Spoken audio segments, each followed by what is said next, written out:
Buenos días, buenas tardes, buenas noches. Bueno, una vez más, lo más probable es que en este video no terminemos por agotar este tema que hoy nos trae, que hoy comenzamos, respecto de todo lo que puede llegar a decirse acerca de lo que hace en la escritura creativa la construcción de personajes. Me parece a mí uno de los temas, tal vez el fundamental, o no, o quizás no. Tal vez para mí sea fundamental la construcción de personaje en lo que hace a la escritura creativa, porque yo tiendo por mi naturaleza a preferir la novela psicológica por sobre la de acción. Seguramente otro escritor se decantará, preferirá proporcionarle mayor envergadura de importancia a lo que es el mismo relato, las acciones, la sucesión de acciones, de sucesos, de eventos, el ritmo, el montaje de los episodios, la creación de ambientes, la construcción de atmósferas. Bien, esto va a ser al temperamento particular de cada uno de los escritores.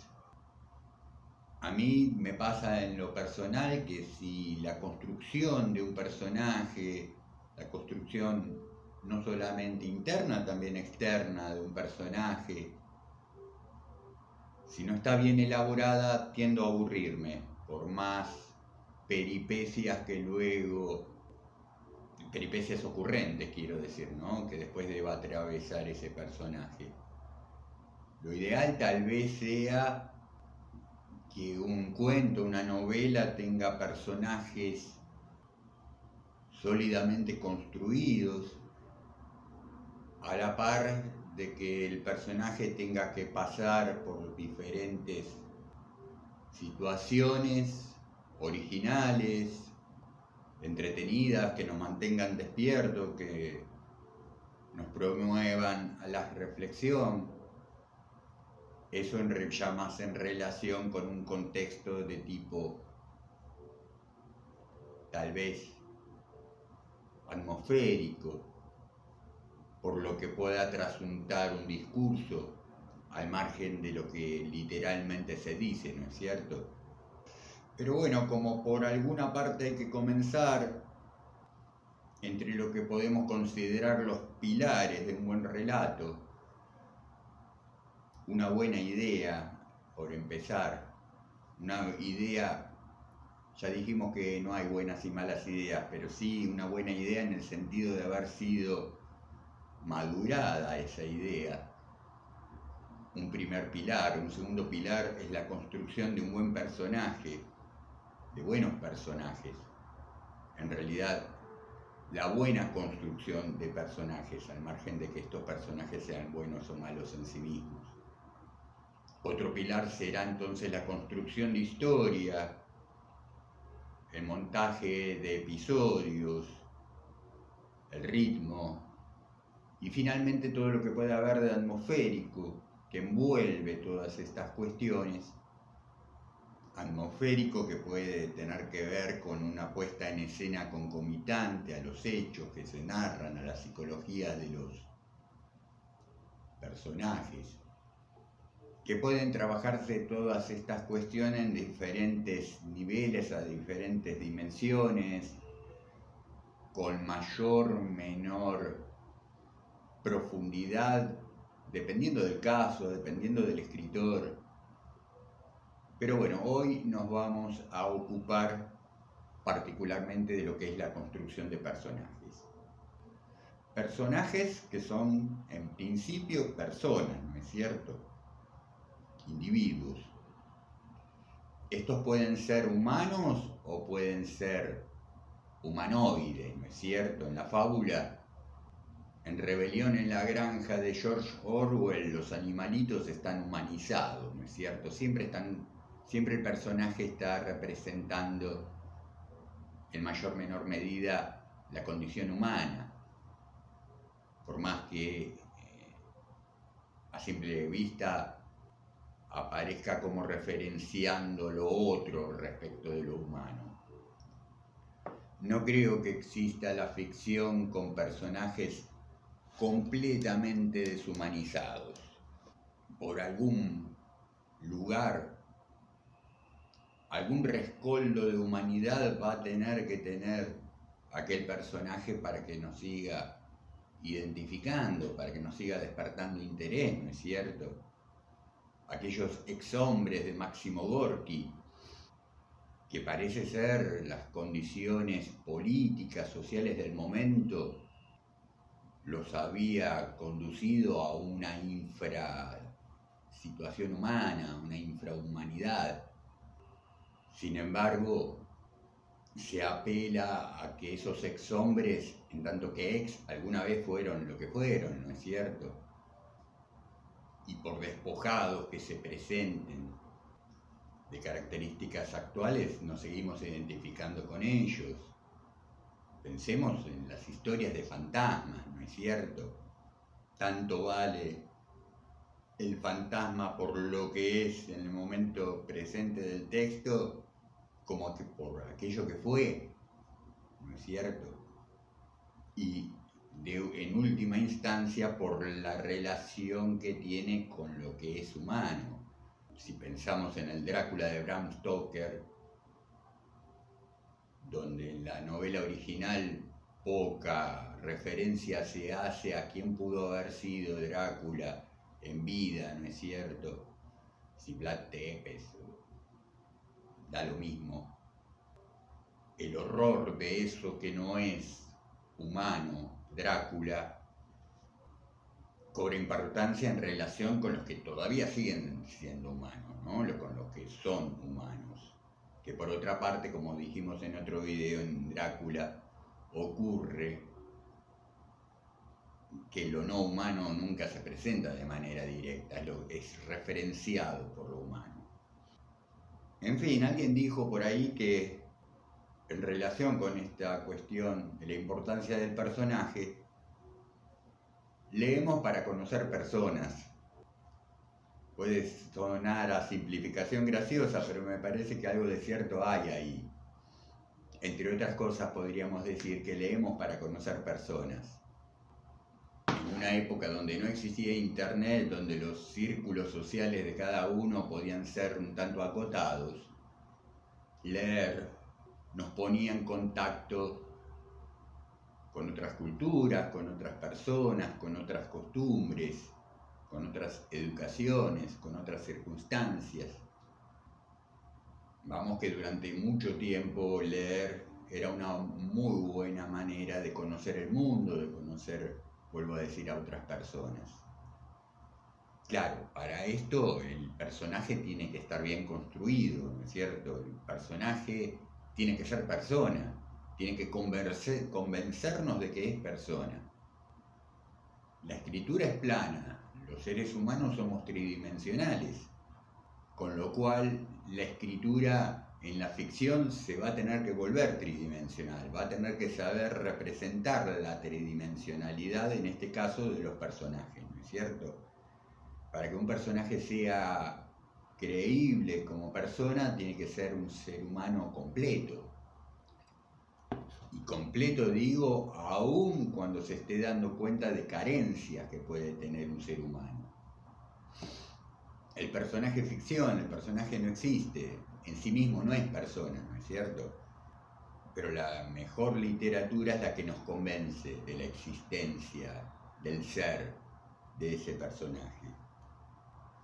El personaje siempre va a ser el núcleo de cualquier historia, al margen de que si se trata de humanos, de animales, de fantasmas, de extraterrestres. Es desde el personaje que se motoriza el texto, que se motoriza la acción, se motoriza la trama. En este sentido, la realidad de la ficción no es democrática, ¿no es cierto?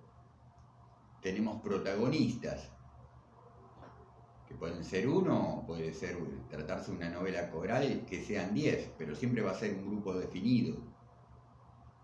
Si a una historia le quitamos los protagonistas, se vacía de contenido, ¿no es cierto? ¿Qué sería narrar Frankenstein sin Víctor Frankenstein, ¿no? Sin Víctor Frankenstein ya la criatura no existe. Entonces, ¿qué describiríamos? La vida de Elisabetta y la de su tío, el padre de Víctor Frankenstein, que en esta versión no existiría. Vemos que con los personajes secundarios no alcanza. Parecen tonterías, pero por tonterías son cosas que generalmente no nos ponemos a pensar. Y a veces pensando tontería creo que podemos llegar a reconocer o a madurar elementos de nuestro trabajo material con el que trabajamos de una manera automatizada, tal vez, que si le ponemos un poquito de conciencia, a lo mejor eso redunda en beneficio. Alguien dijo por ahí que los buenos escritores son capaces de crear la sensación de que sus personajes son personas de carne y hueso, que viven, respiran, piensan y tienen emociones. Sí, claro, esto es así. Nos conmueve un relato, nos conmueve un cuento, nos conmueve una novela cuando casi nos convencemos de que esos protagonistas existen y han padecido los infortunios y han gozado los placeres que se nos describen o que se nos plantean. Una idea fundamental es darnos cuenta, incluso, que para que efectivamente un personaje que estamos construyendo sea sustancial y sea creíble, tenemos que alcanzar a ver que proyecta sombra. Si no proyecta sombra es un dibujo animado, por más que se le dibuje su sombra, ¿no es cierto? Es plano, no tiene relieve, no tiene 3D. Todo personaje tiene un deseo, porque todo ser humano tiene un deseo, ¿no es cierto? Entonces, un personaje bien construido tiene que tener un deseo fundamental. Creo que entonces, en el momento en que ustedes se pongan a plantearse las características de un personaje, lo primero que tienen que hacer es conferirle un deseo. No importa si ese deseo más tarde o temprano en la historia vaya a tener algún grado de importancia. No importa qué es lo que el personaje haya hecho o vaya a hacer en relación con ese deseo. Es un buen punto por donde comenzar el tema del deseo del personaje. Después creo que vamos a tener que elaborarnos una biografía de ese personaje para entenderlo, para que podamos de él extraer sus características psicológicas más sutiles, al margen incluso de después qué vayamos a hacer con ese material, si va a ser oportuno presentarlo en la obra o no. Pero tenemos que saber quién es el personaje, tenemos que conocerlo, para lo cual vamos a tener que pensarlo al margen de lo que realmente después vaya a ser efectivo para la trama. Y cualquier ser humano se mantiene vivo en razón de un deseo profundo, más consciente, más inconsciente, más racional, más irracional, más en relación con cuestiones materiales o psicológicas, emocionales. Ese deseo es lo que le da el porqué a cualquier persona y a cualquier personaje.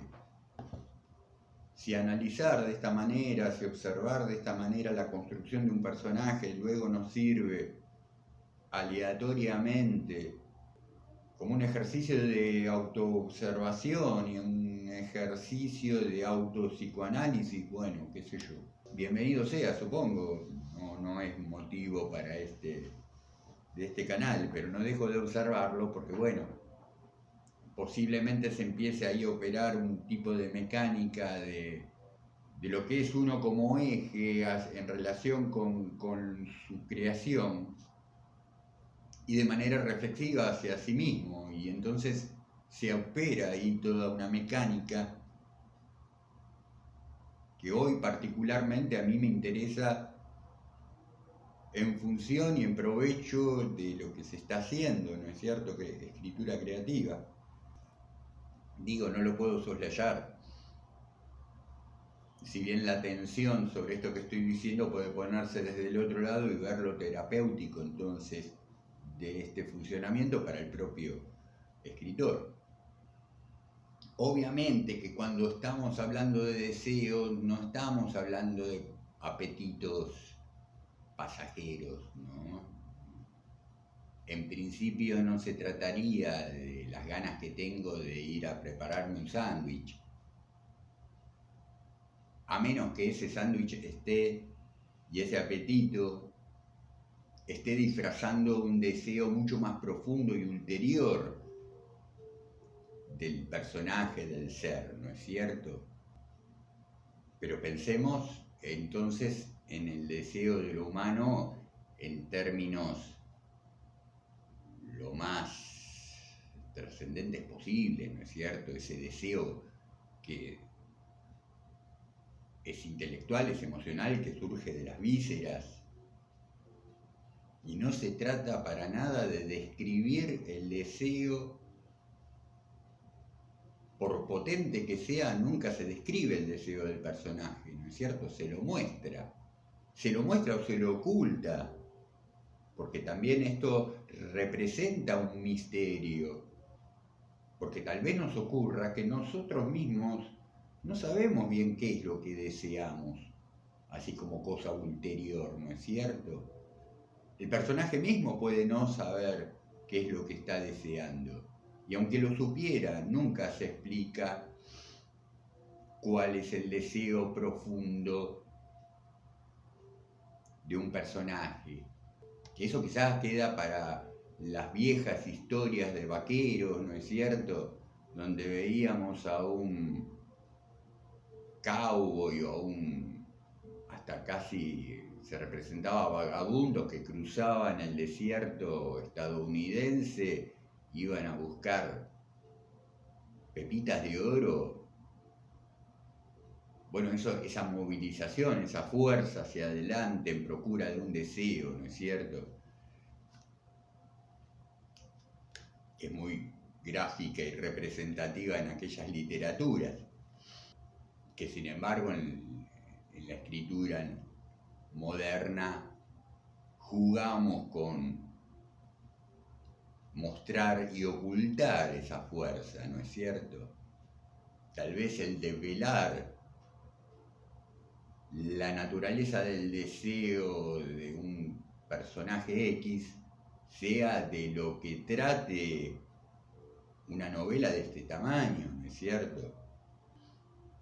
Digo, no se vale una descripción pormenorizada de un deseo en las primeras 10 carillas de un capítulo que después nos va a conducir a que ya está, no queremos, bueno, ya me mostraste dónde guardabas el conejo en la galera, o sea, se acabó la magia, ¿no es cierto?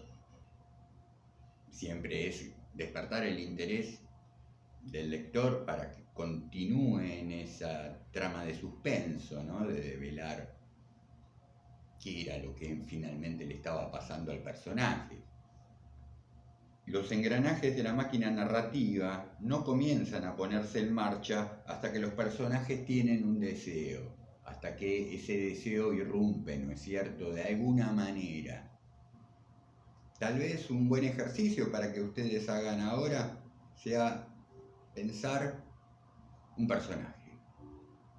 Lo pueden tomar de la vida real, lo pueden tomar en relación con un segundo personaje y en situación de dependencia de algún tipo de conflicto que se haya generado entre ambos.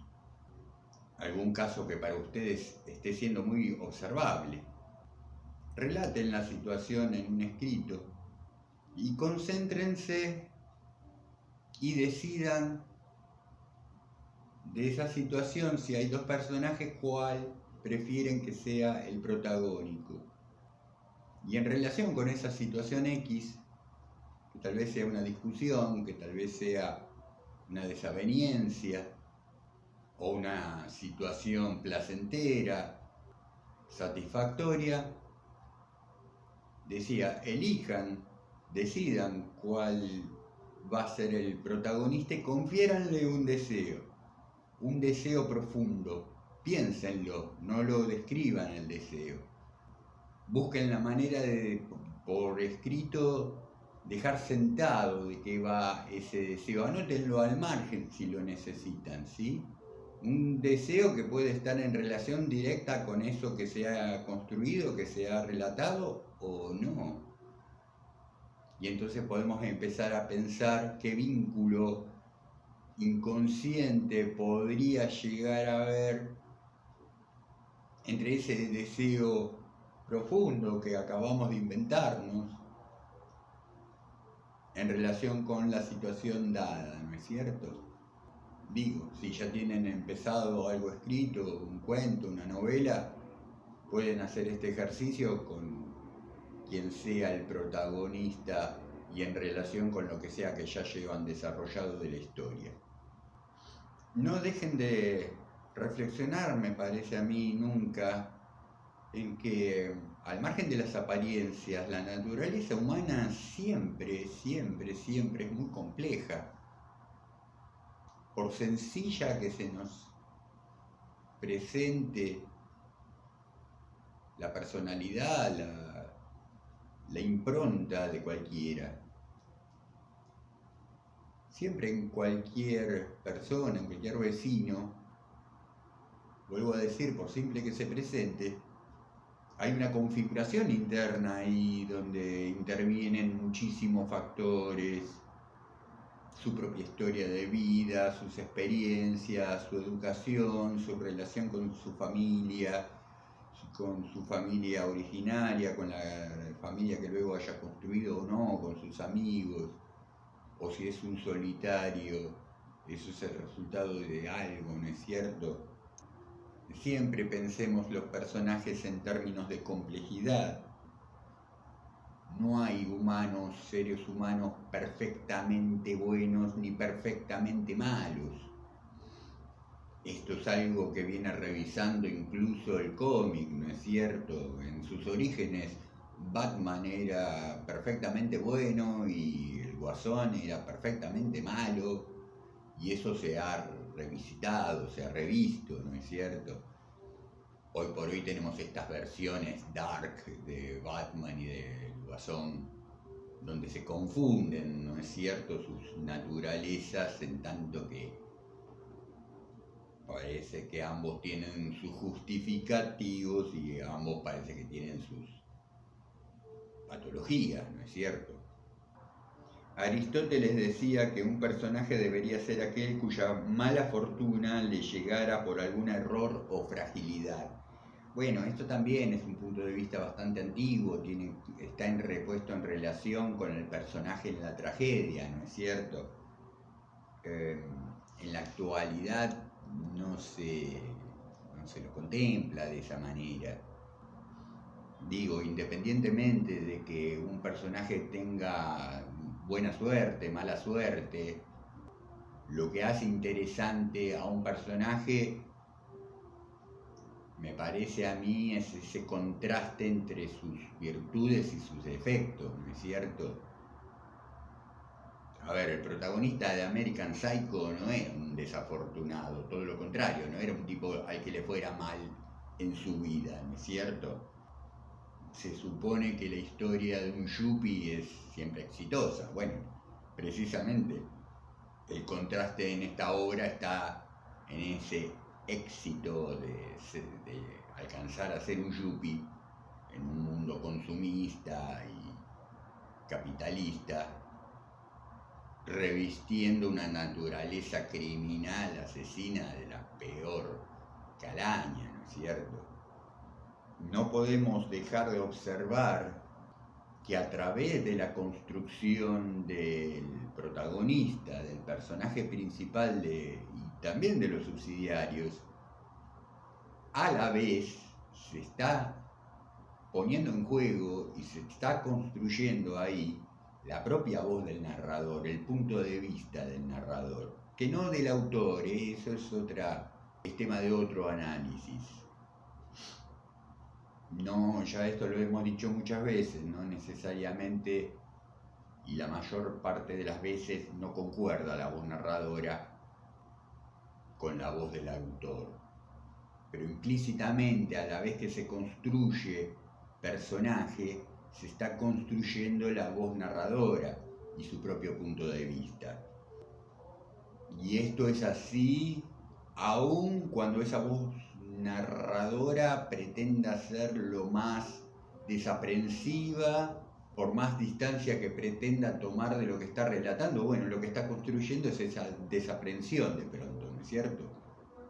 Más tarde que temprano, y más temprano que tarde, digo, esa discursividad nos va envolviendo y ya vamos viendo en las primeras líneas de qué va la posición que el propio narrador está tomando sobre lo que cuenta.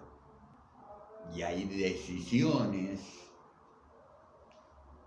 que son tajantes respecto de la construcción de voz narradora, que en sí mismo, al margen de que esta voz narradora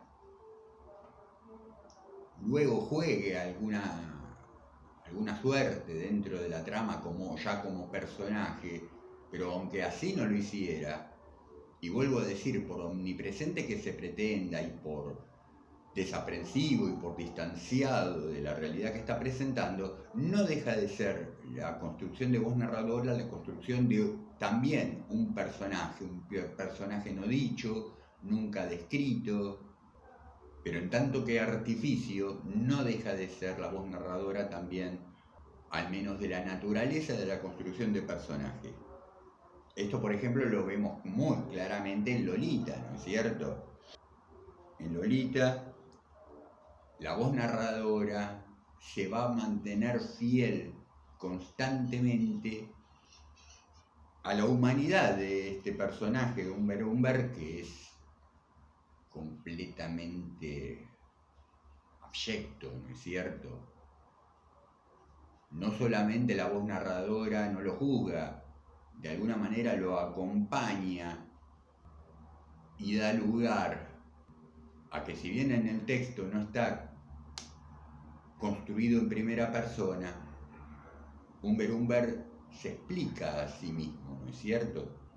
Y se desenvuelve con una naturalidad como cualquier hijo de vecino. Ahí está otra vez el tema del deseo, ¿no? Umber no puede resistirse a su deseo, no tiene filtros, no tiene topes de contención frente al impulso de su propio deseo. Aun cuando sepa que no está bueno tener ese tipo de deseos, que no debe de tenerlos. Asimismo, entonces, un personaje tiene rasgos opuestos, contradictorios, al margen de desdoblamientos efectivos, ¿no es cierto? No se trata del médico de día, carnicero de noche, o de Jekyll y de Hyde. O sea, estos, bueno, serían casos patológicos extremos, pero en lo cotidiano, en lo natural, en lo que podemos definir en el marco del realismo psicológico, todos tenemos rasgos opuestos. A lo mejor estaría bueno primero advertir cuáles son los nuestros propios. Pero esto puede ser bastante dificultoso también, y entonces a lo mejor al proyectar en el papel, más rápidamente sabemos ver la paja en el ojo ajeno que en el propio, que la viga en el propio, ¿no es cierto? Pero bueno, tratándose también de artificios, bueno, es inofensivo, ¿no es cierto? De construcción de artificios. Una manera de ser, de conducirse de un personaje dentro de la casa de una manera infantil tal vez, o timorato, dentro de su ámbito hogareño, familiar, y luego en la calle, en la vida pública, verlo muy ejecutivo, muy enérgico. Bueno, esto nos puede estar mostrando dentro de un personaje esa oposición de rasgos, ¿no es cierto?, característicos, observables, sin recaer en las exageraciones. Se trata de encontrar ahí la tensión interna psicológica de un personaje. Todos los personajes tienen deseos, por lo tanto todos los personajes tienen tensiones internas, de atracción-rechazo, de posibilidad-imposibilidad, de concretar y de alcanzar ese deseo. Un deseo que por otra parte puede ser inasible. Si pensamos en el caso, por ejemplo, del capitán Ahab de Moby Dick, ¿no es cierto? Un deseo que tenía este hombre que se vuelve obsesión y que se lo termina tragando, ¿no es cierto? Porque si aún, no sé, especuláramos con la posibilidad de que el capitán Ahab hubiera logrado darle caza a esa ballena blanca, bueno, ¿qué hubiera ocurrido después con él, no es cierto? ¿Qué hubiera pasado después con su relación con el mar? Que parece ser que él sentía que ese mar algo le estaba debiendo, ¿no es cierto? Tal vez nada más que un poco de respeto. A menos que querramos hacer una obra de tipo grotesca o de algún tipo de género que comprenda las exageraciones, los puntos de vista extremos, matizar estas tensiones, como con el ejemplo que daba cuenta, la actitud de una persona dentro de su casa, opuesta a la actitud que pudiera tener en su trabajo. Bueno, esto nos va a permitir algún grado de coherencia interesante, ¿no es cierto? Vuelvo a decir, a menos que nos estemos ajustando a un género que admita un grado de incoherencia, ¿no es cierto? Como puede ser el absurdo, el grotesco, el surrealismo, el hiperrealismo. Tenemos que confiar que estos rasgos en oposición que estamos mostrando en la trama van a humanizar al personaje, ¿sí? Si lo que estamos buscando es una construcción de relato relativamente realista. Lo peor que te puede pasar es que un lector advierta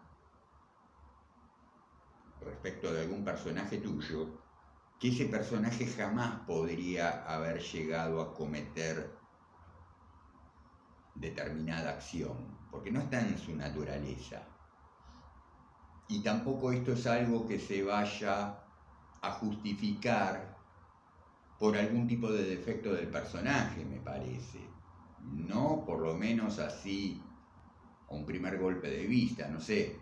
Sería quizás un tema interesante de tratar de analizar y de tratar de ver cómo se podría llegar a construir.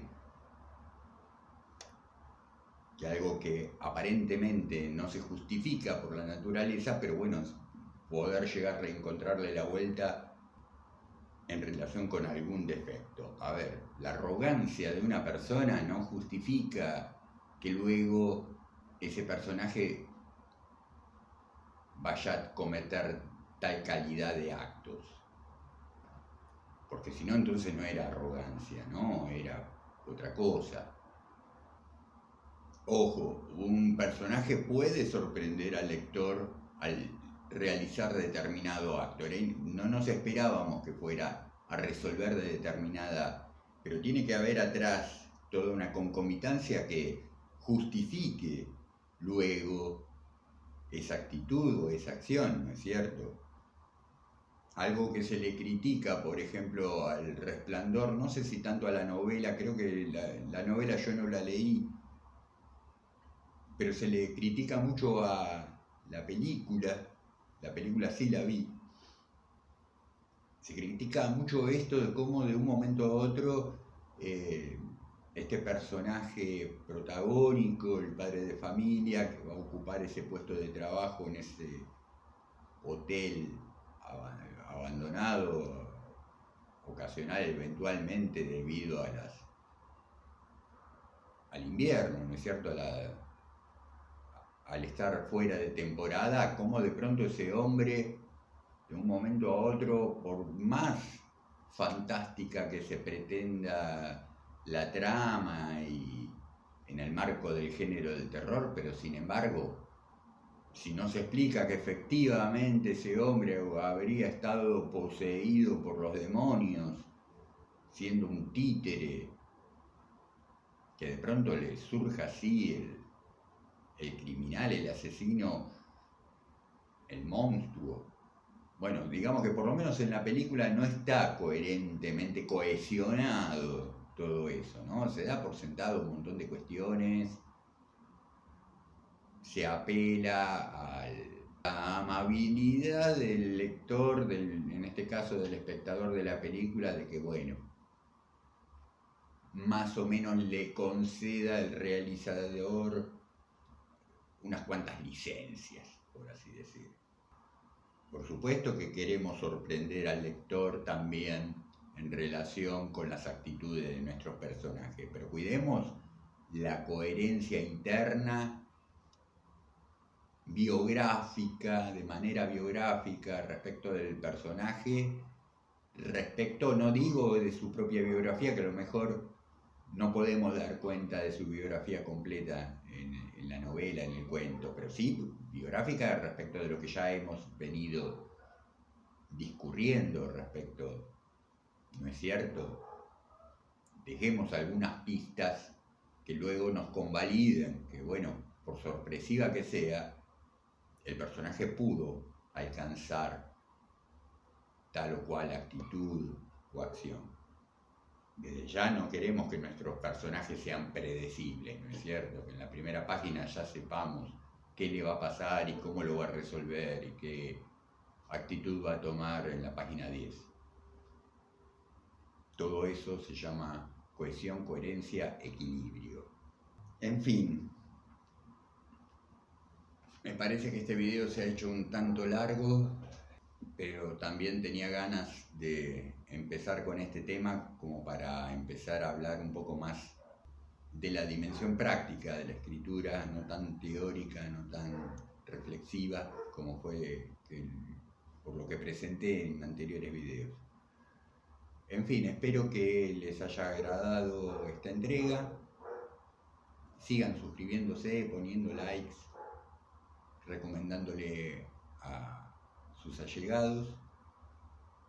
No se olviden que seguimos con el taller literario de manera virtual en el Centro Cultural El Umbral, que se halla situado aquí en la provincia de Buenos Aires, en la ciudad de San Antonio de Padua, aún en la modalidad virtual, una modalidad que vamos a continuar post cuarentena el día que ocurra.